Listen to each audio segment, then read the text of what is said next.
there has never been anything like.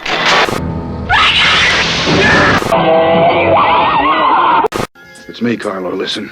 I'm afraid Evelyn's had it. What the hell's that supposed to mean, Doc? She had a massive coronary, that's what it means. Miss, smile for the press, please. First of all, you're gonna have to lose a bit of that tummy, baby. Yeah, marvelous. How come it's not clicking? It's not clicking. Hey, it's not clicking, you're right. Hey, she's first-class merchandise. Look at her. That new one there, she's nice. You think she puts out? I'll give you whatever you want, 100,000, 200,000, 500,000, whatever you want. I'll give you all this money, whatever I have, but promise you'll make love to me, huh? Please. Did I ever tell you look terrible with clothes on? You admit you love it, don't you? You're a cheap whore. Why am I a whore? Do you mind telling me? No! No! Carlo pestered you. What are you waiting for? Are you being careful? Don't worry, I'm on the pill, honey. Oh, better not to run any risk, though. Hey, where do you think you're... Just a minute, you'll see. No! No! No! I was just joking.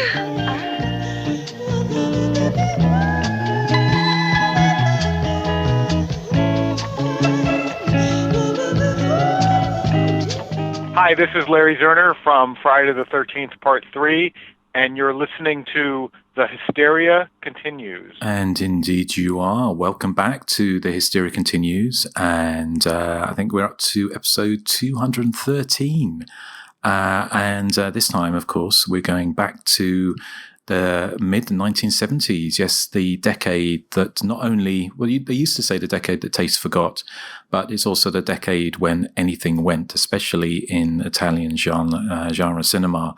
So, yeah, we're very excited to be covering a giallo, and of course, possibly one of the kind of most infamous, but certainly one of the most salacious gialli of all time. So, and of course, naturally, this is Erik pick, who we just covered Beyond the Door on Patreon, which and the two themes that link the two together are whore. It's wall-to-wall whores.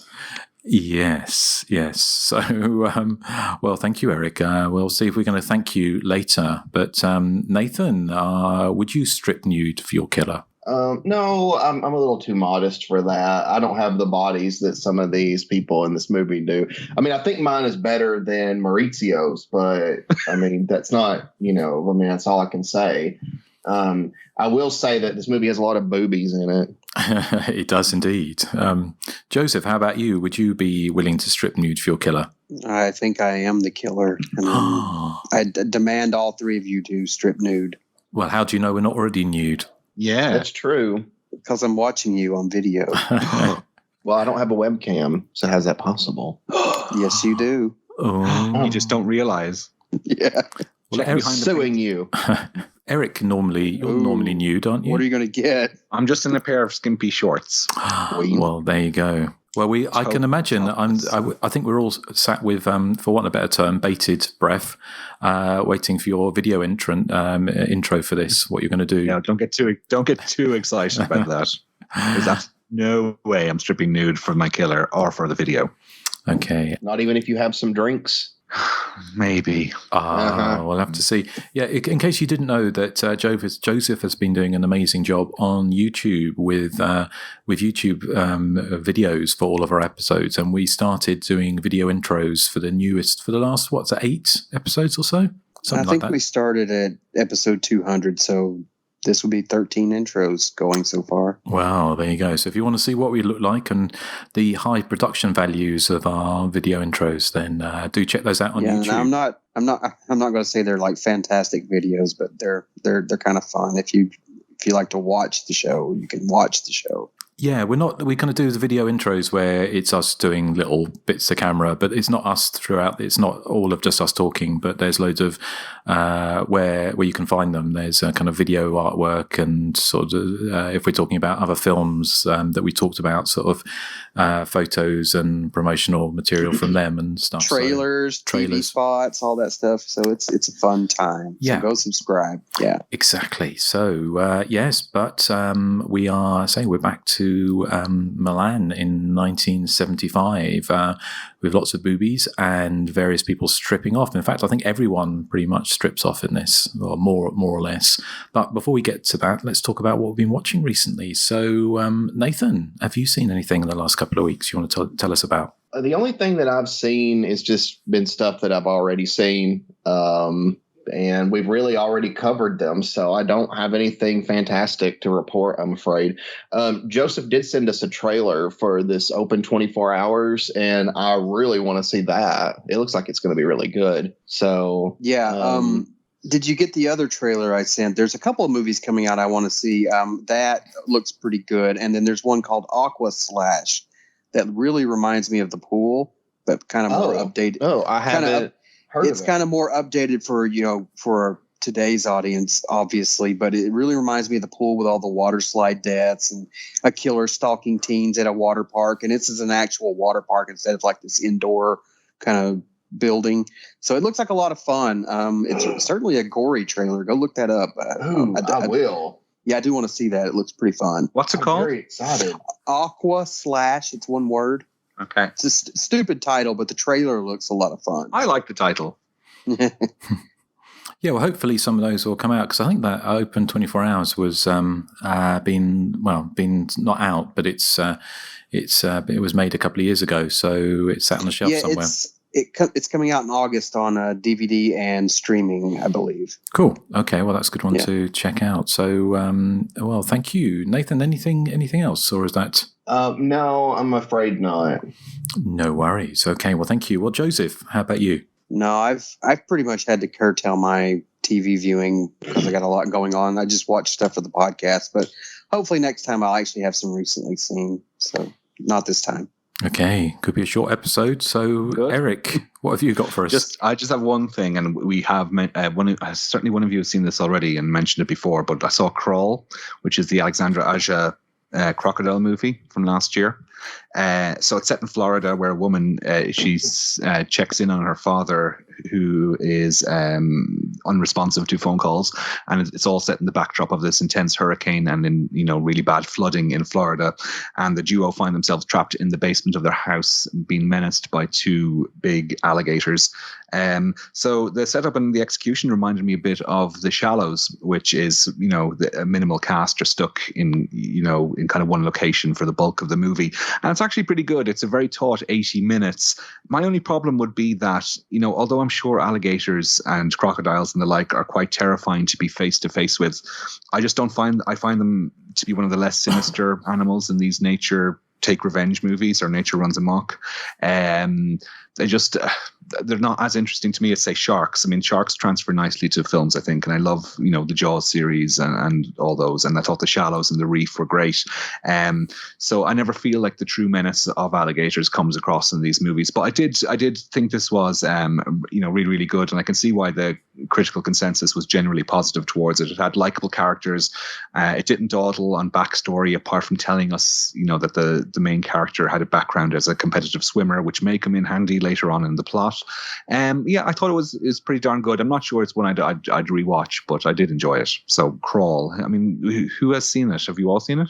I feel like I might have watched it, but I don't remember. I really don't remember if I've seen it. It's quite a big. I've not. It's quite a big budget movie, isn't it? I've seen it, but it's surprisingly for something not of that ilk. So it sounds dismissive, and I don't mean it like that, but it's actually quite because you've got the backdrop of this hurricane, haven't you? And then this dam bursting and all this kind of stuff going on, which kind of means there's lots of water everywhere. But it's not done in that kind of typical B movie way, and so much the budget is so limited, you have to have everything really closed down. It's actually quite an expansive movie and quite sort of big budget look to it. I enjoyed it, but again, like you say, when nature runs amok movies, I do enjoy them, and I think the idea of being eaten by an alligator would be horrific, or obviously, or by a shark. But again, I don't find them particularly scary. Maybe just because I've never been in that position. Yeah, this is it. Yeah. Although I haven't been in a position by being sort of chased by a man with a knife either, luckily. But I think there's something more primal. I don't know. I think you have. Have I? According to the movie we've watched, I think you have. Oh. Yeah. I don't know if you didn't see the messenger chat earlier this morning, Justin, where we're all assigned roles as to who are our equivalents. Oh, well, I'll have to look at that later. Are you saying I'm going to be? Would I be the final girl, or am I just the first victim whose bra pings off? You're one of the victims, but you don't strip nude for your killer. Well, sort of. They find him. They find him. Oh gosh, well, that's something to look forward to when I look back at the chat. So, okay. Well, thank you, Erik. Anything else? No, that was it. Okay, right. Well, I've just kind of one main film I watched. When I say main film, it makes it sound like it was in a main feature, but in fact, it's kind of very low budget. There's a kind of spate. I don't know who's making them or why they're being made, which again sounds dismissive, and then perhaps in this case it's justified. But a lot of there's a lot of British horror movies being made at the moment, very low budget, and there's nothing wrong with that. But I remember there was a film called Tooth Fairy from, I don't know, maybe 15 years ago, that I saw on the box, on our box came up, and it was a film called Tooth Fairy. And I thought, is that? And then it's a new film. And I seem to remember someone had shared something to one of our Facebook pages about this new slasher movie about the Tooth Fairy. And I thought, okay, well, I'll give it a go. And it's one of those kind of micro-budget British films. Again, it looks really good. It's really well shot, but it has some of the most over-the-top and silly acting and some of the worst special effects you could ever imagine in a movie. It's one of those movies where the monster, the Tooth Fairy, who is this kind of the eponymous creature of this, is the makeup is so bad it looks like a sort of 50 cents Halloween mask. Or a Halloween mask from the dollar store or something, or from the Bound shop, and you keep on thinking all the way through the movie, it's obviously someone behind this. It's some kind of Scooby-Doo-esque thing, and there's someone doing this, and they're going to pull the mask off and go, "Oh, it's you." And it wasn't for you meddling kids, but no, it is actually meant to be a monster mask, and it's so rubber. It has to be seen to be believed, but also the acting has to be seen to be believed.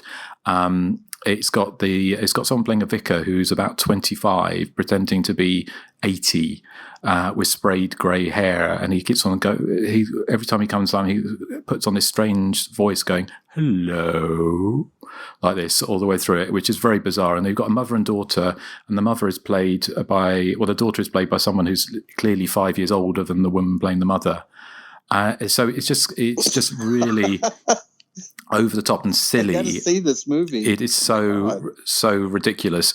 So you've got how they kind of stop the Tooth Fairy. What they do is they fill up water pistols with orange juice or sugary drinks, and shoot the Tooth Fairy with water pistols full of sugar. My God. Yeah. That sounds amazing. That does sound amazing. But there was another film I started to watch, which another from the same ilk, and there's a sequel as well, that Return of the Tooth Fairy, which has is set at a teenage party, which is so stultifyingly boring. Do you remember when we covered Dream Maniac, and I said it was like, the dullest teenage party in the world, because everyone, but this is really the dullest, and it's played in real time, where people stood around drinking Diet Pepsi, going, "So you've been anywhere nice on your holidays?" And it's just like, But there's another low budget British film called Crispy the Clown, which is kind of supposed to be a comedy, and it's about this killer clown. I've only seen the first bit of it because I couldn't bring myself yet to finish it, and it has Derek Acorah in it, who, if you don't know, Derek Acorah was he was in what was it? Not Ghost Hunters. Those kind of, they're all over TV and stuff. But there was, what was it called? Ghost Hunt or something like that. Yeah. Where they would go to places and he'd go, "Oh, there's someone coming in me. There's someone coming in me," kind of thing. We're misses. But he would be sort of the psychic that would get in touch, or supposedly inverted commas, with spirits in these places. And then you would have this British presenter called Yvette Fielding, I think it was the name, who would run around screaming, and every time there'd be someone off camera slamming a door and everyone would scream. So he was quite famous for that, as being slightly a tad camp. But he passed away recently, just shortly after this film was made. But he's in it. But it's about this kind of ghostly clown, who's this big fat kind of pogo-the clown person who turns up and kills people, and he's battled by this Christian rock group called Fist. So it's as daft as it sounds. And there's a scene where a woman's cats get baked in the pie, not really, and Crispy the Clown makes her eat it, and sort of and there's a very funny joke about, well, the only funny joke I saw about this Christian rock group trying to find a new drummer after their drummer gets killed by a motorized wheelchair. And they find a really good drummer, and then they say that let's hope he's Christian. And then he sort of turns around, he's got something very rude about Christ on the back of his t-shirt, which I won't say in case we've got any godly listeners, which is very unlikely. But so I'll have to finish that. But anyway, so I've been wasting my time with low-budget British horror movies. I'm going to watch that. And then I'll say it because I don't care. Well, now the Tooth Fairy. What year did it come out? Because there's a lot of movies called Tooth Fairy. Yeah, it's 2018. Okay. All right. But you'll love it. You'll love it, Nathan. I mean, I'm not saying that it's akin to, say, Old Federal Massacre 2, but it's, if you imagine a group of friends go to an isolated farmhouse over a weekend and make a movie, then it's kind of like that. Very nice. Very nice. Yes. No shoe rack that I noticed, but yeah, some quite. It's entertaining for all the wrong reasons, which sometimes are all the right reasons. But yeah, so I've just been wasting my time watching low-budget modern British horror movies, but rather than decent ones. I did watch a film called The Influence on Spanish Netflix, which was the Spanish love. I don't know if you know the author Ramsey Campbell. They've made quite a lot of the Spanish seem to love, for some reason, love Ramsey Campbell. I don't know why. I really like Ramsey Campbell. He's one of my favorite authors, but they made a version of The Influence which was quite good. I'm not sure if it's on Netflix elsewhere in the world, but if you like Ramsey Campbell movies like They're Nameless and those kind of things, and it's definitely worth checking out. So yeah, well, I guess. What about 1BR? Oh, did we not mention that? No, and because I was like, I forgot to mention it too, and I was like, I watched it as well after you gave it a good review. Stripes agrees. Yeah, 1BR. That was a nice little surprise. I've forgotten I must have watched that after we recorded last, but it's kind of one of those films that does a kind of complete like 180 or halfway through. It's about a young woman in Los Angeles who goes to this apartment block. You've seen them in the films, always in Los Angeles. I'm sure they have them elsewhere, but these kind of apartment blocks around swimming pool type thing. And she goes there, and everyone there seems really, really nice, and there seems to be like an amazing community spirit, which is possibly missing from many kind of modern living facilities. And there's a room comes up there. It's like a 1BR, which I think you worked out, or you knew, Nathan, meant one bedroom. And she goes to basically be interviewed for this, and there's loads of people want the room because it's kind of well sought after. And she does get the room, and then weird things start happening there. And she finds, without giving it away, there's kind of more of a sinister element to this community than she originally thought. But yeah, so I didn't go into it with a massive amount of. I didn't know what I was letting myself in for, but I really enjoyed it. Did you like it, Nathan? Yes, I liked it a lot, actually.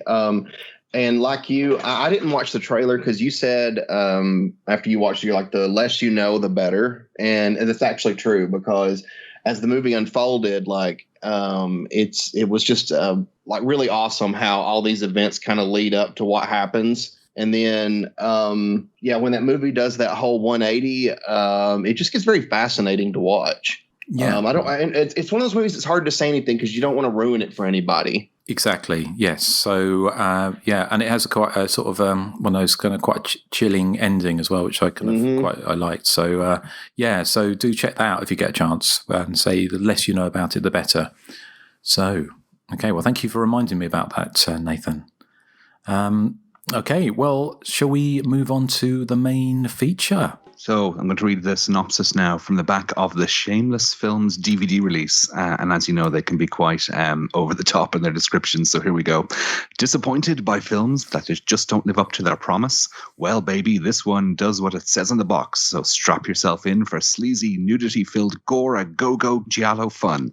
The death of a fashion model leads to a revenge-driven trail of death that soon has the modeling agency she worked for in a frenzy of panic as the clothes get slashed and the sluts get slayed. In the middle of this kinkfest is the dependably beautiful Edwige Fenech doing all she can to avoid being the next to shed her clothes for a killer who likes their victims easy on the eye and stripped for the kill. From the mind of Burial Ground director Andrea Bianchi comes a gloriously trashy movie riddled with unnecessary but very welcome top-drawer nudity and awash with neon red blood, but most importantly, a well-made film that delivers wave after wave of guilty exploitation pleasure. Yes, so that's from Shameless's release on DVD a couple of years ago. So it's called Strip Nude for Your Killer. It's made by Andrea Bianchi, the director of Burial Ground. So with that title and that director, it promises to be an unrelenting cheese fest, I suppose, of blood and flesh. And while it is very silly and sleazy and ridiculous, it never quite reaches the heights of lunacy that he achieved with Burial Ground. I do still really love Strip Nude for Your Killer, though, and I do really admire all like the stripping nude and the killing and stuff. But it is like, as it said on that synopsis, it's a fairly well made movie. And it's far more polished than I would have thought from the director of Burial Ground, which, as much as I love, has a real rough around the edges, made it up as we went along kind of feel, which is why it's such a great movie. And this one, it kind of opens in a similar style to what have they done to Solange. It opens with an abortion sequence where the patient dies of a massive coronary, which is depicted on screen by the actress going, and that's she's a quick death, and we see her body being removed into a bath to make it look like she's sort of drowned, and that the doctors involved in the abortion had nothing to do with it. But then we're very soon greeted with a gory death. When I say gory, I mean they're using sort of Dawn of the Dead red melted crayon effects for blood, so it's kind of unrealistic, but it is still, so I suppose, gory. And then we get introduced to Carlo, who is surely the oddest hero character to grace Annie Giallo. He's a fashion photographer, and when we first meet him, he's in a swimming pool or a leisure center of some kind, and he's harassing this girl called Lucia, and he follows her around, and he's just wearing a pair of Speedos. She's just in a skimpy bikini, and he's photographing her arse, and he then more or less coerces her into a bit of rumpo in the sauna. And I suppose, like in any normal film, his character would have kind of an arc where he'd maybe redeem himself at the end. But in this film, his character just gets worse and worse and more, I suppose, unlikable. And there's one point where he threatens to strangle his girlfriend Magda when she inquires about his relationship with Lucia. Although he does do a really impressive nude handstand that I'm sure had certain members of the podcast's eyes out on stalks. Justin? Well, he did, yeah. Well, it was quite a feat, wasn't it? Well, it's quite a feat. It's quite a bottom. So the killer's get up in this film is black leather and a motorcycle helmet, which is kind of echoing the killer in Night School.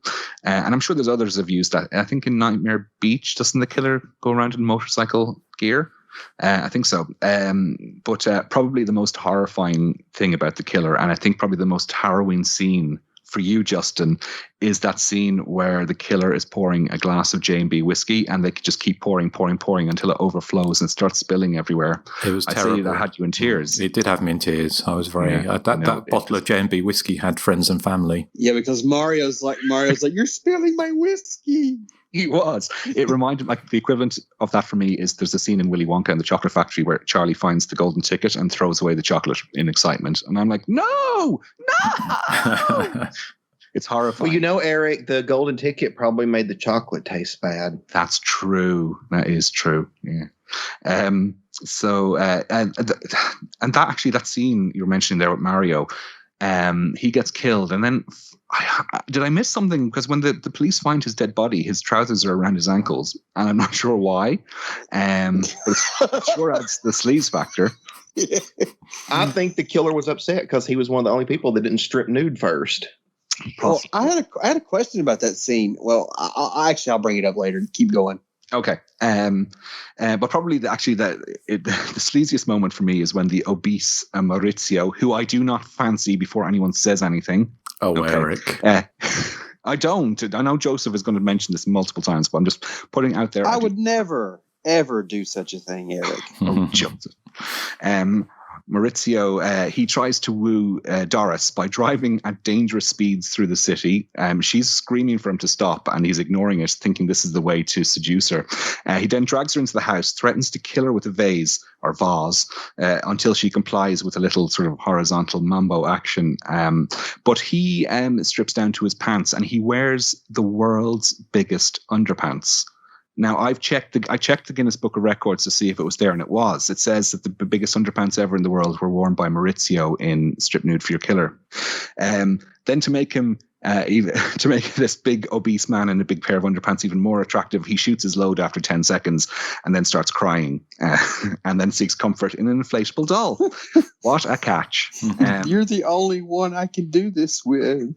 His sex scene, he's like, it's tragic. And she's like, no, it's not tragic. I know. This happens to a lot of guys. This is where the true Andrea Bianchi comes out with this film, with this scene, Mr. Enormous Underpants. Of course, he's not long for the world. Overall, though, I mean, the film is for me, it's hugely entertaining, and it's, to be honest, it's as good as most gialli. I mean, it has a coherent giallo plot and has suspense and blood and silliness and a bit of a mystery to it. And again, it's a wonderful 70s time capsule. I mean, it has kind of two levels, I suppose. One is it works as kind of a giallo, but then this other level on top is this absolute silliness and strangeness and cheesiness to it. And of course, all the stripping nude.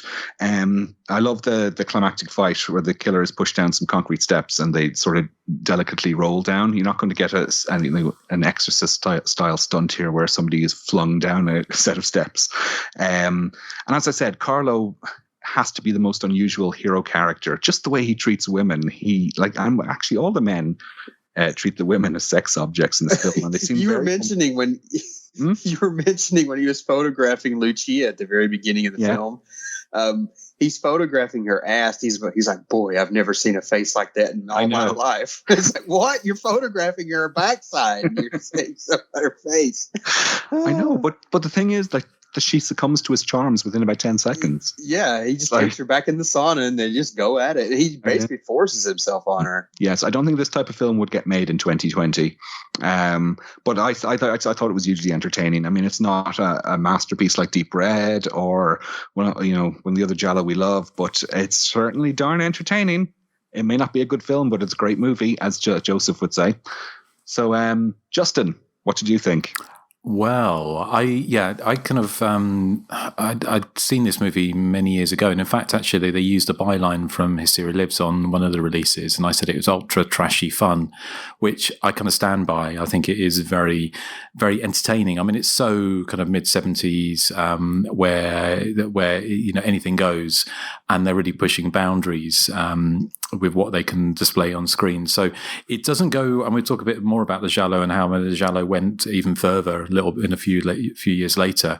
But it's this kind of mixture of kind of sex film what kind of titillation, I kind of guess, and thriller.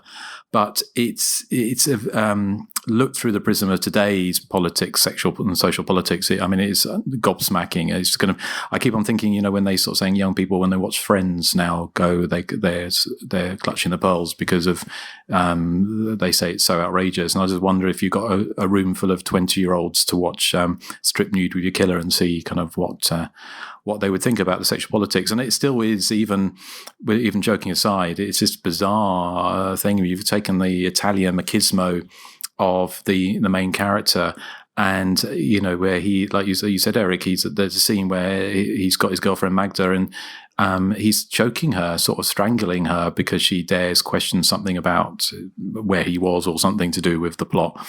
Whereas like 5 seconds later, it all been sort of sweet talking and being sort of lovey-lovey is kind of very telling. Having said that, it's kind of everyone seems to be in on the joke. Quite how they had at the beginning with how they thought they would disguise a botched abortion by just dumping someone in the bathtub is kind of beyond me. Even 1975's forensics, I'm sure, would have picked that up. The bits of it I kind of, I thought was the reason I could tell it was being made with a kind of a kind of bit of a tongue-in-cheek, I think, because at the time, I mean, Edwidge Fenech she'd been the queen of the giallo, and we've covered her in movies, and she hadn't done one for a couple of years, maybe. I'm trying to think when the last one was. Probably The Case of the Bloody Iris was like, I think, 73 or maybe 72 even. But this was her last giallo of the 1970s, and although she was like the queen of the giallo, but this time she was making all these sexy comedies. And one of the things, I haven't seen many of these kind of sexy Italian comedies because they don't travel as well, because they're sexy as in like I think the humor doesn't tend to translate as well to different cultures from different countries as thriller or horror elements do. But Italian, what I have seen of Italian sort of sex comedies are very, very broad, much more so than even American British ones. So you have that kind of going on in this as well. But bits of it I kind of stood out to me again after watching it, and made me laugh and thought the tongue was firmly in cheek, was when the scene when they first go into the model agency, which of course the model agency or the model house of models kind of goes right back to Mario Bava's Blood and Black Lace, where you have the blonde model and she turns round and she looks like a panda with blue eyeshadow on. She got so much blue eyeshadow and a very 70s look. And Edwidge Fenech's character Magda says she needs more blue eyeshadow, which kind of made me laugh. Agneta, that's right. The killer in the get-up, I mean, again, it was very much obviously taking the themes of the giallo and making them more and more extreme. I think it had been borrowed from, I think it's the What Have They Done to Your Daughters, which was made the year before, which is kind of where the giallo gone off into the poliziesque police thriller, the cop thriller. So they were definitely trying to find new ways to keep the giallo alive. So I mean, overall, I mean, it's got everything. If you want, to be offended by, I mean, you've got the predatory lesbian, which you always have in these, not always, but quite often in these movies, especially when it's set around a fashion house. And of course, you've got the jaw-dropping ending where, say, this character of the Nino Castelnuovo, I kind of not know how to pronounce his name, but the main character is, like you say, he has no redemption throughout this. He goes from being ultra sexist to being the kind of most extreme of the Italian machismos. So even at the end of the movie, there's kind of no redemption for his character whatsoever. He just kind of blusters his way through with the kind of most extreme kind of disregard for anyone apart from himself, and his kind of supreme confidence in the kind of the male kind of Italian peacock. Although I must admit, he does look quite good in those bathing shorts at the beginning, but that's an aside. And also, I did appreciate the fact that we said about everyone is equal opportunities, in so much everyone does get nude at some point. And even I thought it's quite funny the scene where he's in bed with Edwidge comes in, and I think she's clothed, but he gets out of bed and he's naked, and he picks up a pillow or to cover his genitals, and he's sitting in bed and he's cross-legged, and you can clearly see his cock through the side, so they kind of left that in. I didn't notice that. He goes like, if you watch like several scenes where he's naked, he goes out of his way to shield his junk, like with a pillow or his like positioning. But then when he sits on the bed and he's got the pillow over him, his nuts are just hanging out like freely. So overall, I mean, it looks good again, and I think we mentioned this with when we did the Beyond the Door. I mentioned it about how the Italian genre movies in the 70s, especially throughout the 70s, still looked amazing, even when the kind of budgets were dropping and it became more and more exploitative. You still had the people working in them who had been working with all the Italian greats and things. So everything looks top notch. And I think Andrea Bianchi it became much more low rent as he went on. So overall, I think it's very much of its time. I mean, if you're likely to get offended by mid-70s Italian genre movies, then don't watch it. But if you keep in mind that the time frame it was made, then there's a lot of fun to be had with it. And I must admit, I'm trying to remember if I remember even guessing who the killer was, which won't spoil just yet, but I'm sure we will do eventually. Although I think it's fairly perfunctory. Although I thought Bianchi was he wanted to get as much sleaze in as possible that he even added the fact that the killer and the person who was obviously, it's no great surprise that the whole catalyst for the murders was the abortion at the beginning, was the model who died at the beginning, and the killer were having an incestuous relationship, which just to add another little cherry on top of sleaze for the whole thing. I know. It wasn't enough that they were just sisters. No, they had to be like lovers too. Exactly. And I didn't really understand. Okay, well, just to sort of, let's go on to what other people think first, but we'll discuss the killer's motivation shortly.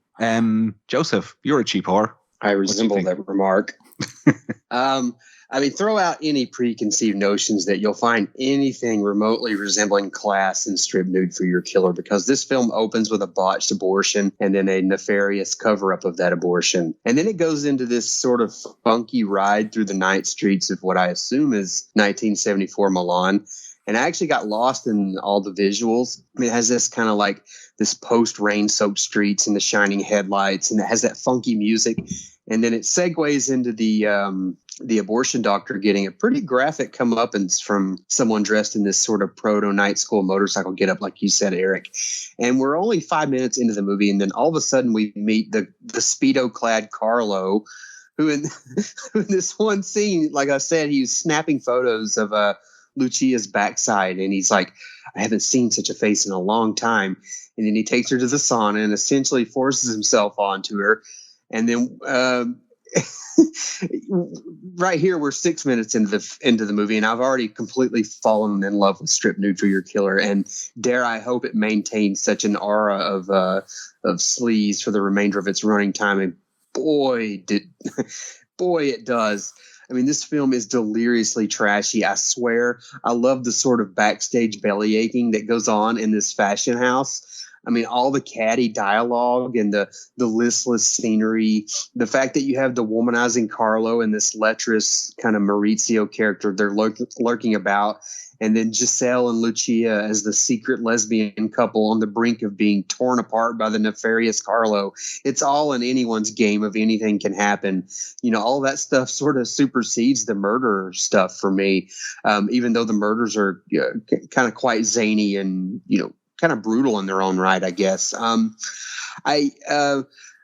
A couple of scenes that really stood out to me was we were talking about Mario and how Justin is the Mario of the podcast, because he's like, oh no, you're spilling my whiskey. And then he doesn't put up a fight at all. And the killer's like 12 feet away from me. He's like, no. It's like he could have ran away from the killer easily. And it took the killer like 10 minutes to get to him. And you were mentioning how when they find the body and his pants are around his ankles, I thought it was funnier, the look on his face. I mean, he had this bizarre look on his face when they found his corpse. But the scene, the question I had about this scene is, it looks like Patrizia is the one that discovered him. Now she's the killer. Why did she react to him being dead? I mean, like, it seems like they kind of messed it up. It felt like it was like a very dishonest, like, red herring, because like if no one sees her faint, then she's essentially doing this for the audience. I mean, am I right here? Absolutely. I couldn't really, in retrospect, it doesn't make any sense at all, does it? No, it's not. But yeah, I mean, there's just a lot of scenes like that. Like we mentioned, the Maurizio sex scene where he just sobs over and over. It's so funny.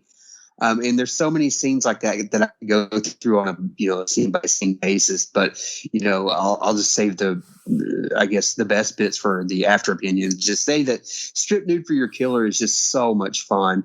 I mean, it's not at all difficult to guess who done it, wrapped in this sort of this jazzy Italian soap opera structure. And I love the overall look and feel of the time period. Those old photo labs, the bland photo shoots, the busy streets, even the investigative cop stuff. I thought it fit here. It didn't really bore me like it usually does in a giallo. But I think all that wrapped together makes for one effectively delicious giallo film. So thumbs way up for me, Erik. This was a great pick. Excellent.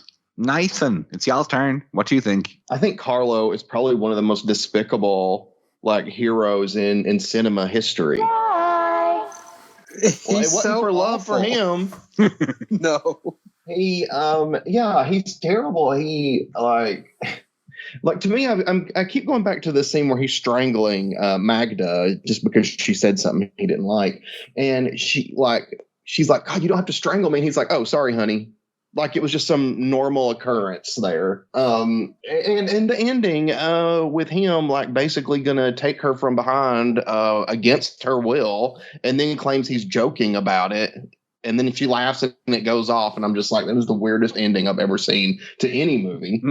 I felt that Maurizio might have been overselling his driving skills to Doris because he tells her that he is like one of the best drivers in the world while totally ignoring every rule of the road. And I don't understand a lot of why the characters act the way they do in this movie because, Maurizio, he tries to hit her with a vase and threatens her. And then I don't know. It's like she doesn't react how you would normally react to that situation. She's just sort of like, oh, fine, I'll do it. The women in this film are they're so put upon. Like Lucia, she just gives in to Carlo. I mean, he gropes her and she just gives in. And then in this scene with Maurizio, he's like raping her and she's like, get off of me, you're hurting me. And she's like, fine, let's just do it this way. I'm like, go to the police. My God. That's not an option for any of these women is what I'm assuming. But there's also the rough lesbian scene where Giselle's like slapping her around and she gives that amazing line, I want to be a model, not a kept woman or a slave. I love that line. It's probably one of the best lines I've heard in any Giallo movie, honestly. I'm with you guys. The murders themselves, I mean, it was fine, but I thought the dialogue and the weird goings on at this fashion house was even more interesting than the fact that there's a killer running around. And I didn't guess who the killer was, but that's just because I felt like we were kind of cheated with that whole fainting scene. I actually thought it was going to end up being Edwige Finesse. That would have been a twist. Yeah. God, her name has so much panache. Wow, I love it. I love her name. But no, it's a interesting movie because I'm like, the men in it are sleazebags and the women seem to be just totally fine with being just objects for the men's amusement in this movie. That's what it felt like. But it's funny, isn't it, that then the killer turns out to be a woman. It's kind of, but it doesn't do any. I don't think necessarily that was. There was any great thought behind that, was there? It wasn't like a sort of kind of having a woman being the killer was some kind of revenge because she's equal opportunities, isn't she? She kind of kills everyone. Although, did you understand? Because I know obviously the killer turns out to be the sister who's also a model at the agency. So, and they were having an incestuous relationship, which was kind of more or less said. But why? Well, one, who got her pregnant, and why was she killing everyone at the model agency? Carlo probably got her pregnant. Yeah, Carlo he was assisted involved in the covering up. Yeah, he was involved in the cover-up. The one thing I'm wondering is if they both worked at the modeling agency and they were sisters, did no one put that together that, hey, this is her sister? Yeah. Did the cops not even think to look at that at all? And honestly, the one person that should have really been killed as far as the killer's motive is the hero that lives. Yeah.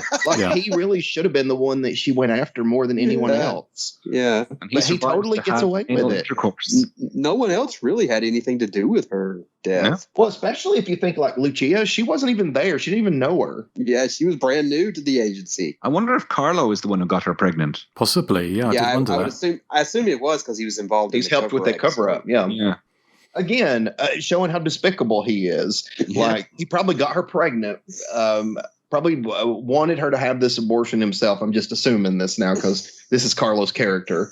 And then he's cheated on his girlfriend. He's gotten another woman pregnant. He wants her to have an abortion. She ends up getting botched and killed. And he's totally fine with just covering that up. Yeah. And then the next day he's basically just sleeping around with other women. Yeah. It didn't even affect him. Yeah. I love the scene where he's basically just yelling at Stefano and Doris during that photo shoot. And he's like, okay, everybody calm down. I'm going to go have a coffee. Ciao. They're like, okay. That's Carlo for you. Mm-hmm. What a jerk. Yeah. And you guys, is Giselle and Maurizio not the oddest couple in history? Like, they're married to each other. Oh, yeah. I love how she's credited as Amanda. Yeah, well, and that's the actress's name. That's her name on Giselle, IMDb. it's Amanda. She's just Amanda. Amanda. Yeah, it's very very, very, very odd. But strip nude for your killer. So do you want to go into some background? Yes. Now, I couldn't find a huge amount on this, I'm afraid. I do have the DVD, but as I said, I'm in a different country now, so I didn't have access to it. Nathan, do you have any background for us? Edwige Finesse was in Hostel 2. Yes. She was. There we go. Mm-hmm. Yeah. That a it? lot of movies. Yeah. Is that it? Okay. Joseph, do you have anything? Yeah, just a couple of things. The German DVD features the uncut version of the film, which is similar to the Region 1 DVD release, except for the pre-credits opening scene. The German DVD has the sequence in normal color, whereas the Region 1 DVD has the sequence tinted blue. I saw the tinted blue version. It kind of reminded me of the House on Sorority Row incident with the coloration. Oh, yeah. Writer Massimo Filosati did not wish to be seen as having solely written the film, and I can see why. And he gave director Andrea Bianchi credit for the story in order to, quote unquote, deflect his role and not have to bear full responsibility for the script. Strip Nude for Your Killer has been met with mixed to negative reviews. Martin Audi of the Monthly Film Bulletin in a March 1980 issue said, for all its cliche direction, voyeuristic, threateningly subjective camera work, and perfunctory sexual diversions, this routine sexploiter is at least tolerably shot and unfussily plotted. And that's all the background I have. Thank you very much. Justin, do you have anything? I've got a couple of things. I found some press mats for it from the Italian press back in 1975 when it got released, and I found a review of the film, which is in Italian, and obviously my Italian isn't very good. Well, it's non-existent really. So I ran it through Google Translate, and this is just like a short paragraph of this review to give you an idea of how sort of some of the press in Italy would have viewed a film like Strip Nude for Your Killer. And it says it's a modest thriller in which the erotic allspice, whatever that was, translates as, I'm not sure, but tries to give a different flavour to the yellow intrigue developed especially in the second half. In the first, however, we try to justify the title. You said allspice? It does say allspice. Erotic allspice. So, okay. But that's how Google translates it. A mixed bag. Is it AUSPICE? No, all ALLSPICE. Oh, okay. Allspice. That is weird. Yeah, but I think this is Google Translate. So obviously, when they say the flavour to the yellow intrigue, they obviously mean the yellow is giallo. So it's like the. And it says, none of the actresses who appear in the cast, and they are 5, neglects to show themselves in freedom. It is a beautiful sight, at least until one of the beautiful bodies is torn apart by wounds dripping with rivers of blood. So, as you can see, nice subtle review there for the movie from the Italian press at the time. Obviously, Edwige Fenech was, of course, the queen of the giallo. We've mentioned she was in mostly the Sergio Martino movies, some of them which we've covered already, like The Strange Vice of Mrs. Ward's and All the Colours of the Dark. And Your Vice is a Locked Room and Only Have the Key. And of course, in another trashy giallo delight, if you liked Strip Nude for Your Killer and you've not seen the Case of the Bloody Iris, then that is another very, very trashy giallo delight with Edwige being very likeable in it. She also went on to be, she didn't do much in the giallo, but she went on, as I mentioned, to do a lot of kind of sex comedies. And that's where she was most popular after the heyday of the giallo. Things like The Sexy School Teacher, those kind of movies. They're kind of a very broad Italian sort of sex farces where her bra will ping off like the Italian Barbara Windsor at regular intervals. But she also popped up again in Ruggero Deodato's Phantom of Death with Michael York. Femi Bonucci, who was in the opening sequence, not the opening, but the sequence of the pool, was also in. She was in a Fellini film, I think, originally, but she was also in quite a few gialli at the time. Hatchet for a Honeymoon, the Mario Bava movie, Death Knocks Twice with Fabio Testi, and The Killer Must Kill Again, which was made around about this time. You mentioned the screenwriter Joseph Massimo Felicati, who didn't want, who said that he kind of wanted to distance himself a little bit from the movie, but he sort of said at the time that the Italian censorship had kind of dropped away to sufficiently that they could get away with a lot more. So it was very much at the time when the film was released, it was pushing boundaries definitely to see how much they could get away with. And he said that Andrea Bianchi was a masochist or sadist, that he kind of loved the scenes with blood and nudity, so he was pushing it far, kept on. So it was a little bit too much for him. The last thing I'll just mention that was that on the DVD that I have, the Shameless DVD, which has an interview with Massimo Felicati, and but also it has an interview with Solveig Stubing, who is the German actress who plays the killer. And it was quite funny because it's from 2005, I think it was released, so it was a while back. But in it, she says she watched the film with her husband after many years, and she was shocked to have discovered that she was the killer at the end of the movie, which I would have thought, were you making a movie where you're the killer, you might remember that. But just goes to show she didn't. But she was famous. She was famous as for Peroni beer adverts in the 1960s. And she said that Bianchi was a very economic filmmaker, and everything would be done in 1 or 2 takes and moved on very quickly. And it was filmed in Milan in the winter of 74 into 75. So that's everything I have, I think. Okay, well, I only have a few more bits to add to that. One of which is that Bianchi is, of course, most famous as director of The Delirious Burial Ground, but he also made 1979's Justin, the Malicious Whore, which is also known. It's also known as Malabimba, which is the Swahili word for Justin. So there you go. He made a Massacre as well in 1989, it's quite a fun one. It's one of the films that Fulci used footage from for his 1990 patchwork quilt of a movie, Cat in the Brain. And looking through Bianchi's filmography on IMDb, there is an interesting looking film from 1987 called Maniac Killer, which stars Bo Svensson and Chuck Connors. I've never seen it, but reading the plot synopsis, it doesn't sound like it's a slasher, but it is called Maniac Killer. Strip Nude for Your Killer got a cinema release in 1979 in the UK with a number of cuts that it's unspecified on the BBFC website what the cuts were, but I'm not surprised. I imagine there's at least probably 5 minutes gone out of it. Nino Castelnuovo, who plays the despicable Carlo, he was in the much classier Umbrellas of Cherbourg a decade before, which I think was kind of a musical, was it? Justin, you're more highbrow than me. The Umbrellas of Cherbourg. I know the title. I've never seen the film. Is it the one with Catherine Deneuve? Yeah, I think so, yeah.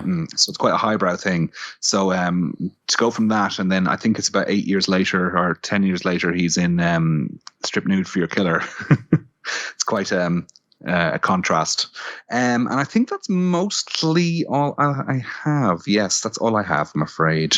Well, I say, if you want to see more of that, the actor played Carlo. I think he was in Camille. Is it Camille 2000? Which I'm just looking up now. It's Camille 1969. He was in that, and it was a Radley Metzger movie. Him. Yes. So it's a dirty movie. The dirty movie. So you see a bit more of him if you want to. Not that I obviously seek that out, obviously. So I think, on that bombshell, I think we should move forward. It's my joke of the week. It's so bright and fantastic. Did you know that this film was labelled by Time magazine as the most depressing film ever? They felt that it ended on a bum note. Did I steal your joke? Thank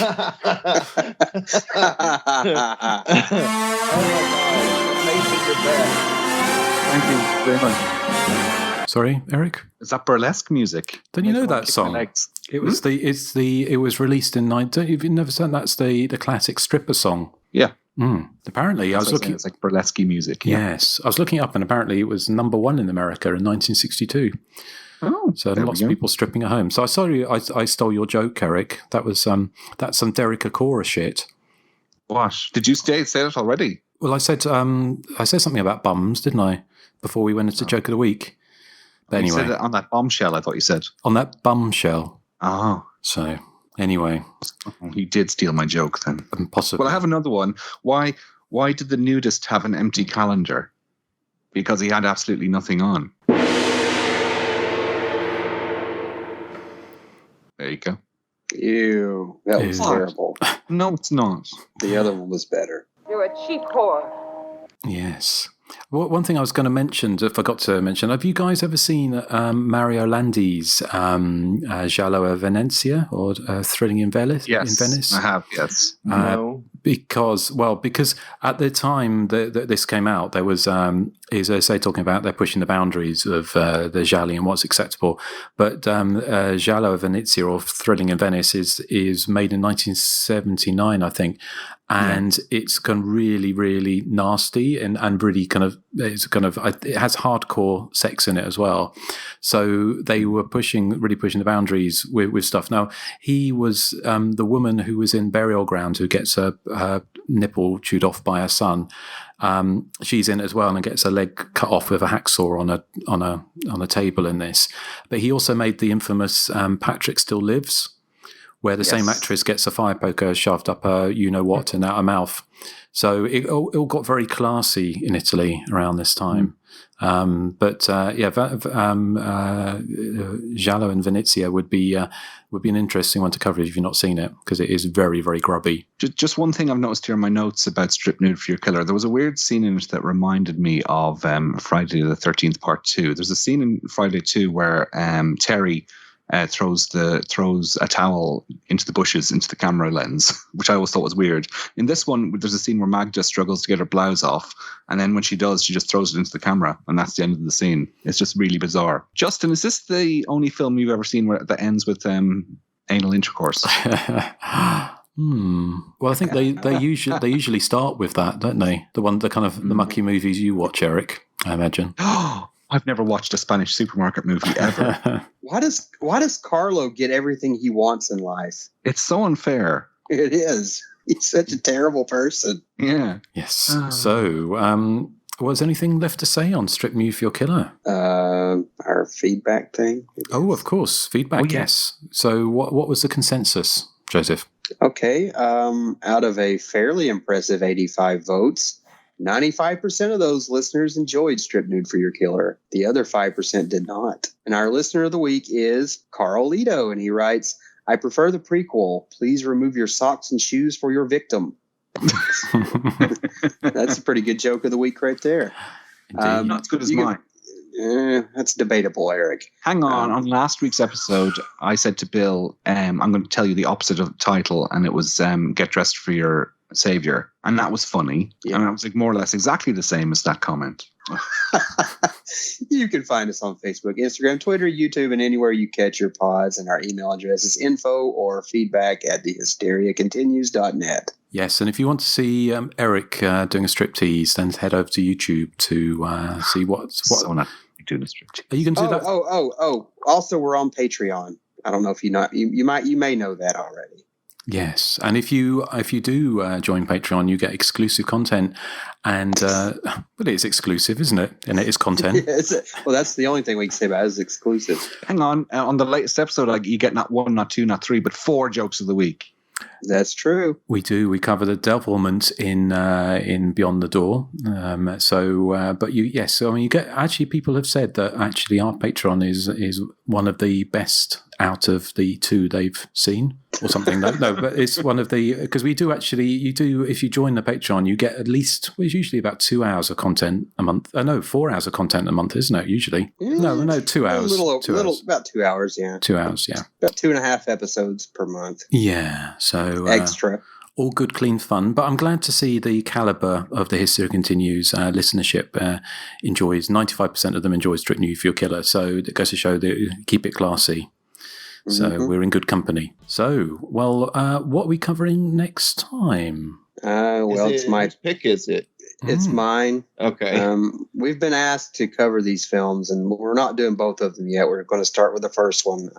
We're going to cover the Norwegian slasher Cold Prey from 2006, I believe it was. Are we covering their first album? Cold Play. Oh, sorry. Oh, I always get those two confused. So we're going to talk about Chris Martin's and Gwyneth Paltrow's unbelievably nauseating marriage. Their conscious uncoupling. Yeah. Joe, Eric, you've already ruined your joke of the week possibilities, Well, no, isn't it? okay. Although I'll come up with something even better. Don't you worry. Well, I know you wouldn't. I know you wouldn't want to recycle any old crap. No, I never do. No. Yeah, because we never repeat ourselves on this show ever. Allendale. Susie versus Toya. We've left that good movie. Yes, we've left that well alone, haven't we? Recently, the Susie versus Toya. Yeah, it's time to, or maybe not. So, okay, what are we playing out with, Eric? Oh, yes, some vintage Adamant. This was almost a hit, but not quite a hit for him in 1983, called Strip. Very appropriate. Good song. Same name. Excellent. Okay, right. Well, thank you for listening to The Hysteria Continues and our journey back to Italy. I'm sure it won't be the last time we go back for a little bit of giallo. But we'll catch you next time for some relief from the summer heat, and when we go for Norwegian fjords for a snowy time with a killer in a deserted lodge, I think, if memory serves me well. Well, say goodbye to the good people. Bye. Bye. Bye. Goodbye. Yeah.